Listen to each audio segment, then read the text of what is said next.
my great pleasure then to introduce Richard Sterry. He's going to be our first presenter and speaker this afternoon. Richard runs a fantastic little organization called Cascade. It's a piece of software that is Gallup recognized and licensed, and it allows us to do a whole lot of interesting and really gee-whiz stuff with strengths and teams. Richard, you're very welcome to give us a bit more of a background, but you're welcome, and we look forward to your 20 minutes. Yendel, thank you very much for that introduction, and I do want to thank you and Marguerite for your invitation today, and I really do appreciate all of you who've made the time to come out on what appears to be a very cold day for you in the southern hemisphere at the moment. We have got rain here in the UK, so it's not all sunshine at the moment in that respect. I want to just share a little bit about when I started coaching, and this was 5 years ago when I went through the Gallup training course.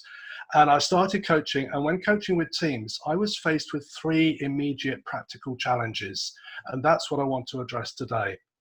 The first is when you're coaching and working with a group of people, you've got all their themes, and the challenge is how do you actually collate all their themes together, and how do you manage all those themes?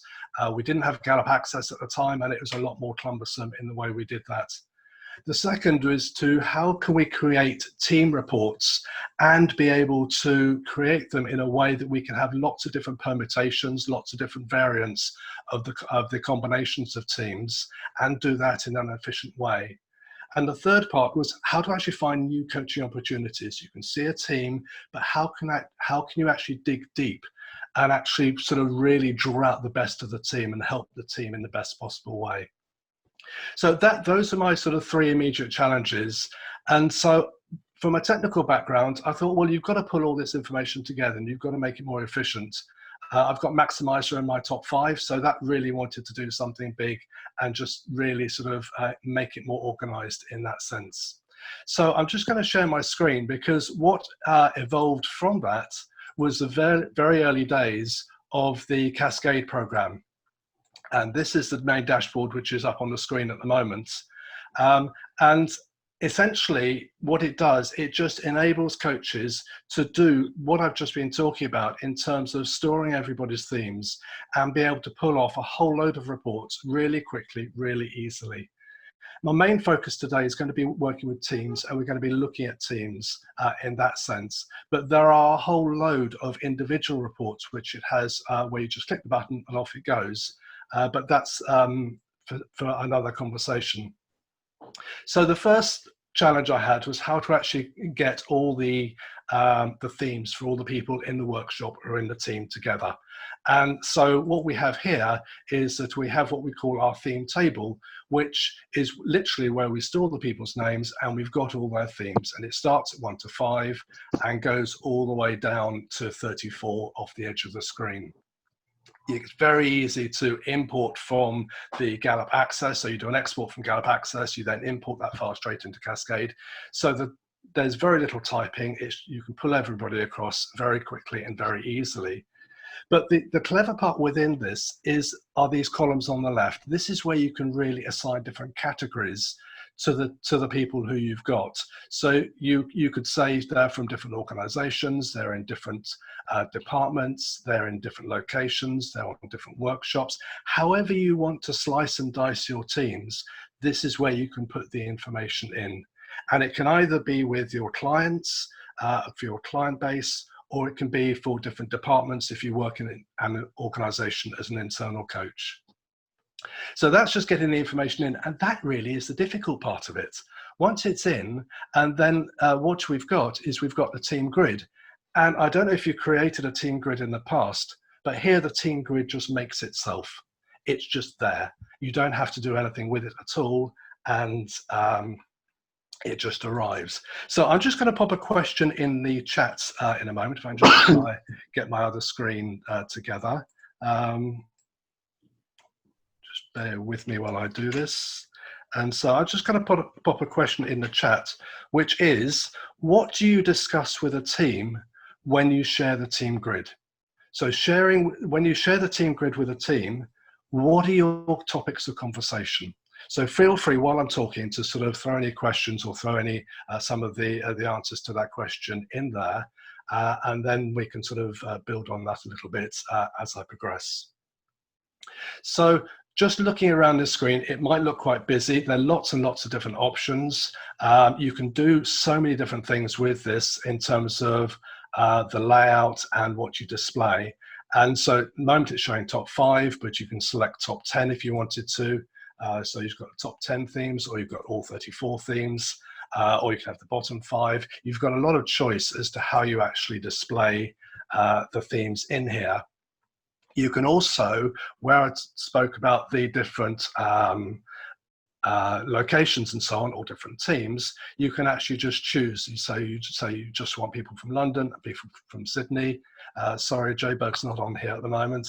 And you can very quickly and very easily put in or select the teams that you want to work with. And then all the other reports will then follow suit with those people on there.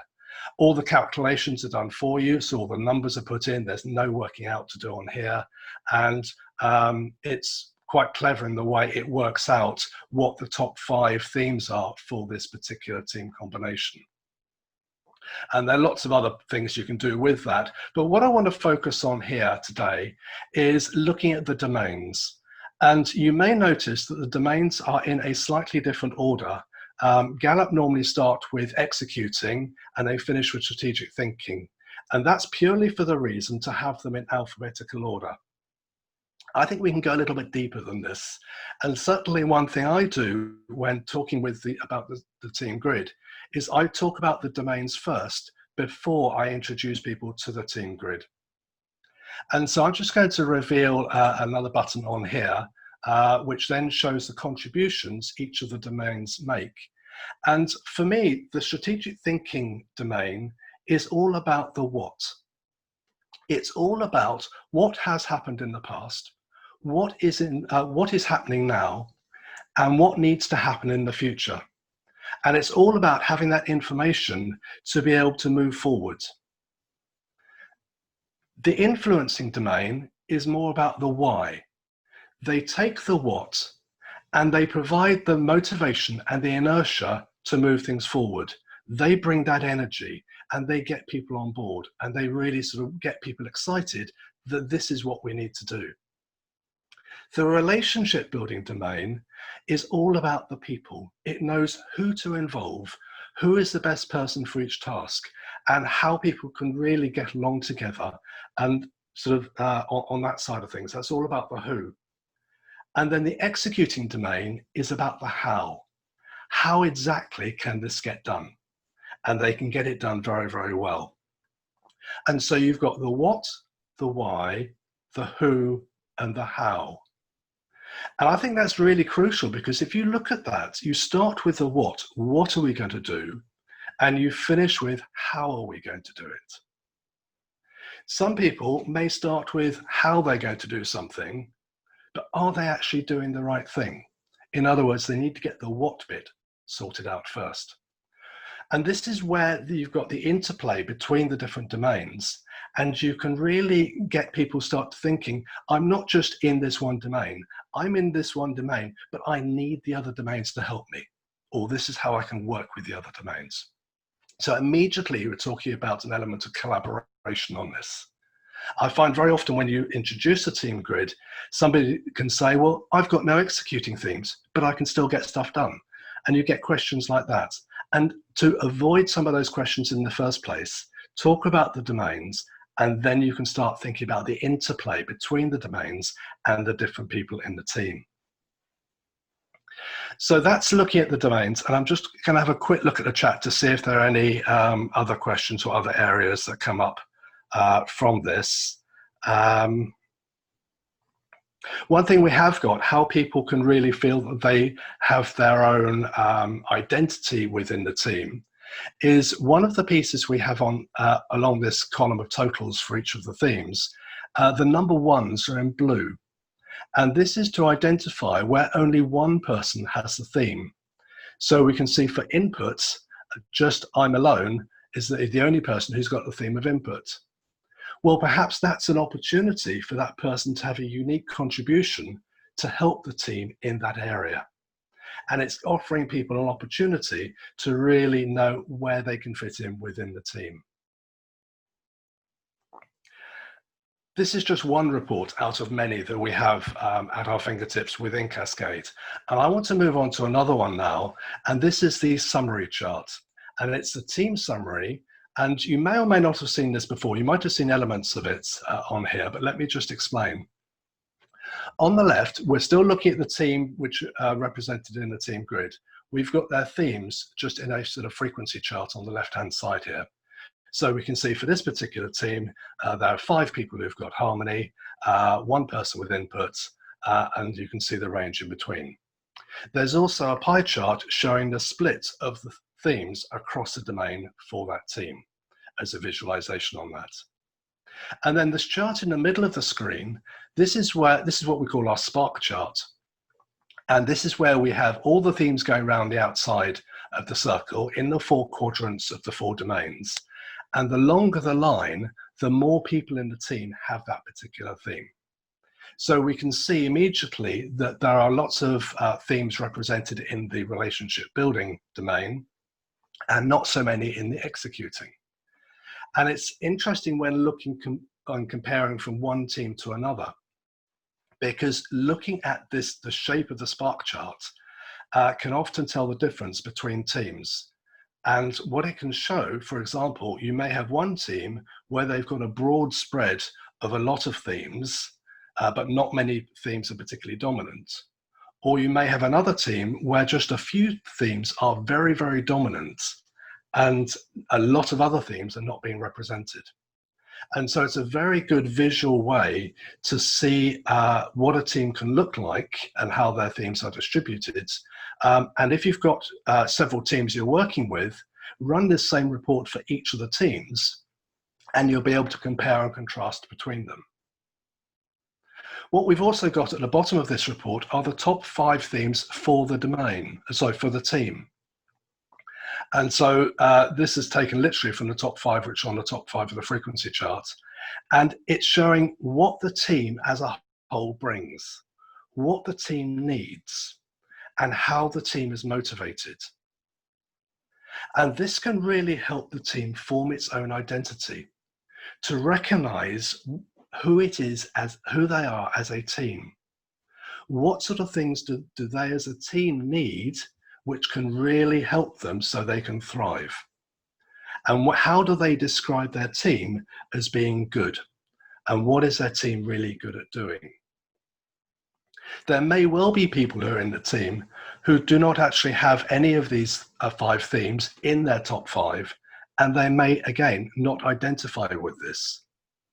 And my question to them is, how can they offer what they have got to help the team? What, again, is their unique contribution that they can then bring to the team? So lots of opportunities there for team conversations.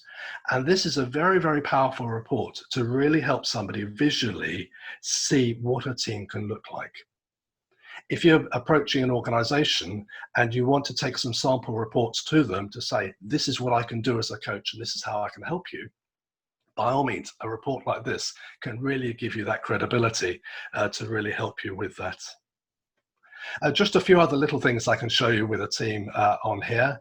That is the team profiles.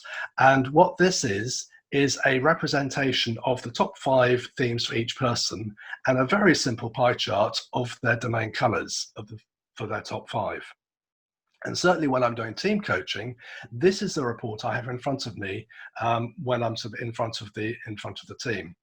And I find I can very, very quickly and very easily find, just by looking at this chart, where the person is coming from a domain perspective. And then we can see we've got a couple of people here, one Forest Glade, very much relationship building and executing, and then Honeyberry, strategic thinking and influencing. And again, one of my questions would be, how well do these people get on with each other? How does the communication work between the 2 of them? Or do they find that they're trying to avoid each other because they are coming from different perspectives? So lots of areas for conversations and conversation starters. and just ways how you can really look at the team and then dig deep to really open up those conversations. I'm just going to show one more slide at the moment, and then open it up to any other questions and any other things that you may want to ask. And that is the All 34 report. Quite a busy screen here. What we've got are, for 6 people, their full 34 lists for each person. And that's a lot of information to digest within sort of on one screen. And so you can very quickly and easily just change the display so that it just shows top 10 and bottom 5. That just makes it a little bit easier to read. And what you can do here is you can compare where the themes lie for a particular person. So if we take this person of I'm alone, and there's a little radio button at the top here we've highlighted, and then we click on Identify Top 5, this will identify the top 5 themes for this particular person. What it also does, it identifies those same top 5 themes across everybody else on this page. And what we can see here in this example is that adaptability is number 1 for this person, but for everybody else, adaptability is right down the bottom. How does that play out in the team? What happens with this, for example, if this person here, I'm alone, wants to go off and change the way things are going to get done, what's everybody else going to think? What's their reaction going to be? I do have to laugh at this example a little bit because my number 34 is actually adaptability. And I find at times, if I can see the value in something, I can then swap and change quite easily. So, but I'm just using this as an example where we can see somebody's themes at the top. How do they play out across the rest of the team?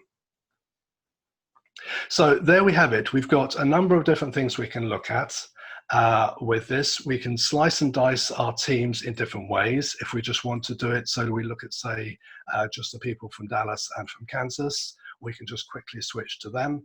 And then we can look at that team, and we'll probably find that their spark chart is just completely different. There you go. So that's a very different team looking from there. Lots of flexibility, lots of things you can do with teams, and this can really help you get a message across. And where people are very visually orientated, they may well pick up on the visuals that we have here. Where we've got obviously living in a more virtual world at the moment, all these reports can be dropped into a PDF really quickly, really easily. There's a PDF button up here, and then you can email those or share those on a common drive for each person to pick up. So let me pause there for the moment and see if there are any questions, any thoughts, or anything else coming from this. I'm just going to stop my share for the moment. Richard, I'm just going to jump in. One question was from Bev, which I think is a great one, which is, how do you suggest we deal with a team that's very dominant in a particular area or domain? So if we're talking about dominant in a very particular domain, what I've done in the past is actually I've used a blank team grid with lots of examples on it, and I've got them to describe what does that team look like.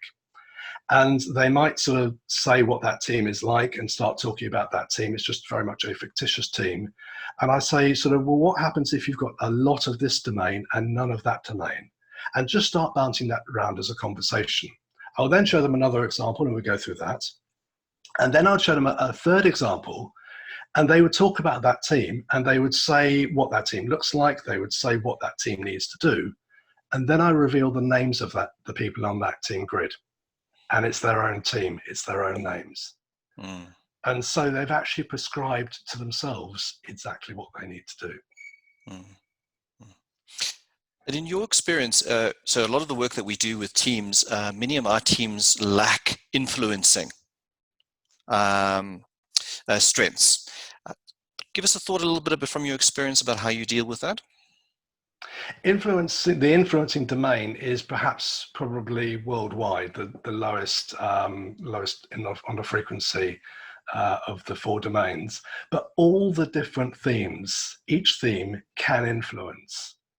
And certainly helping people understand that they can use their different themes. They may not be in the influencing domain, but they can influence. I've got Relator in my top 5. And so getting alongside somebody, talking to somebody on a one-to-one, that's how I generally influence them in that sense, rather than trying to use an influencing theme. My woo is right down the bottom, so I don't even try to use that, but just use what you have got. And I would say that's true for any domain. Excellent. Great. Any more questions, guys? We've got about 2 minutes before we have to wrap up Richard's section and segue to OD and change. Whilst we're waiting for questions, I think, Richard, one of the things that I used Cascade with recently, and Malamli, with your permission, I'm going to use you as an example, is we explored the power of 2 using his team grid. Do you want to just highlight that? Because I thought the whole idea of complementarity of partnerships is a powerful way of thinking about teams. Yeah, so let me just show you what the power of 2 is, just very, very briefly. And the power of 2 is a chart where you've got one person's themes across the top and another person's themes down the side. And all you do is you just select the relevant people that you want to have on this grid. And then what you would do is you would see how can this person's analytical, for example, work really, really well with this person's communication. And so in this example, it may be where the analytical theme provides all the facts and the figures, and the person with communication finds a really compelling way to put that information across. So that's a really powerful way how they can work together and collaborate. Conversely, if you've got 2 people who are in conflict, you can then say, okay, let's just try and look at another one on here. You've got I'm just trying to find an example on here. So somebody perhaps with analytical looking at numbers and somebody here with empathy looking at emotions, they may be looking at the same thing, but from a different perspective, and just helping them to understand that they are coming from a different perspective and appreciating the other person's. I think, Richard, the reason why this struck me so powerfully, and Lumley, please share if you feel comfortable, is it just helps somebody who's the team manager gain far more insight about their impact on others, and perhaps where 2 people may need to get on better or are getting on too well and swinging the team. So the richness there is we found quite dramatic. So if I may, Yeah. I found it quite powerful. I mean, if I look at it, helped me analyze my team quite effectively, because I put my strength across, say, the top, and I look at one of my team members' direct reports, and it helped me to at least understand why is it that maybe my strengths could actually be frustrating to this teammate, because I want things done and I want them done quickly. And he wants to take his time to think through things and sleep over things. And I say, well, there's no time to sleep over. Let's act now. So I found the tool quite useful. I hadn't asked the end of where one can source it from, but it says don't worry about too many tools for now. But I think it is a very useful tool that one would like to explore in the future. Thank you. Thanks, Malamni.